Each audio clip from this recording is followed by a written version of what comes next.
നമസ്കാരം. നമ്മുടെ എല്ലാം അടുക്കളകളിൽ ഒഴിച്ചുകൂടാനാകാത്ത ഒരു കുഞ്ഞൻ ചേരുവയാണ് കടുക്. എന്നാൽ രുചി കൂട്ടാൻ മാത്രമല്ല, ആരോഗ്യ സംരക്ഷണത്തിലും കടുകിന് വലിയ പങ്കുണ്ട്. ആരോഗ്യ ഗുണങ്ങളുടെ കലവറയാണ് കടുക്. കടുകിന്റെ വിത്തുകൾ, കടുകെണ്ണ, കടുക് അരച്ചത് ഇവയെല്ലാം പരമ്പരാഗത വൈദ്യത്തിലും ആയുർവേദത്തിലും ഔഷധമായി ഉപയോഗിച്ചു വരുന്നു. എങ്ങനെയൊക്കെയാണ് കടുക് നമ്മുടെ ആരോഗ്യത്തെ സംരക്ഷിക്കുന്നത് എന്ന് നോക്കാം.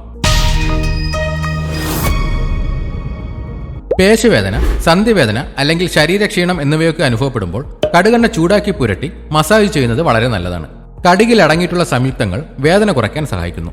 ചിലതരം തലവേദനകൾക്ക് കടുക് അരച്ച് നെറ്റിയിൽ പുരട്ടുന്നത് ഫലപ്രദമാണ്. കടുക് അരയ്ക്കുമ്പോൾ ഉണ്ടാകുന്ന ചെറിയ ചൂട് രക്തയോട്ടം വർദ്ധിപ്പിക്കാനും വേദനയ്ക്ക് ആശ്വാസം നൽകാനും സഹായിക്കും. ചുമ, ജലദോഷം, കഫക്കെട്ട് എന്നിവയുള്ളപ്പോൾ കടുക് പൊടിച്ച് പാലിൽ ചേർത്ത് കുടിക്കുന്നത് ആശ്വാസം നൽകും. കടുകിന് ആന്റി ബാക്ടീരിയൽ, ആന്റി ഇൻഫ്ലമേറ്ററി ഗുണങ്ങൾ ഉള്ളതിനാൽ ഇത് അണുബാധകളിൽ ചെറുക്കാനും സഹായിക്കും.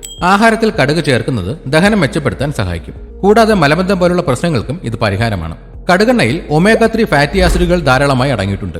ഇത് ഹൃദയത്തിന്റെ ആരോഗ്യം സംരക്ഷിക്കാൻ സഹായിക്കും. കൂടാതെ ചീത്ത കൊളസ്ട്രോൾ കുറയ്ക്കാനും നല്ല കൊളസ്ട്രോൾ കൂട്ടാനും കടുകെണ്ണ സഹായിക്കും. കടുക് ഔഷധമാണെങ്കിലും ചില കാര്യങ്ങൾ ശ്രദ്ധിക്കണം. അമിതമായി ഉപയോഗിക്കുന്നത് ചിലപ്പോൾ വയറ്റിൽ അസ്വസ്ഥതകൾ ഉണ്ടാക്കാം.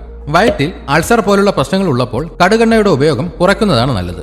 ചർമ്മത്തിൽ പുരട്ടുമ്പോൾ ചില ആളുകൾക്ക് അലർജി ഉണ്ടാകാൻ സാധ്യതയുണ്ട്. അതിനാൽ ചെറിയ ഭാഗത്ത് പുരട്ടി നോക്കിയ ശേഷം മാത്രം ഉപയോഗിക്കുക. ഇതുപോലെയുള്ള ഹെൽത്ത് ടിപ്സിനായി ഈ ചാനൽ ഇപ്പോൾ തന്നെ സബ്സ്ക്രൈബ് ചെയ്യുക.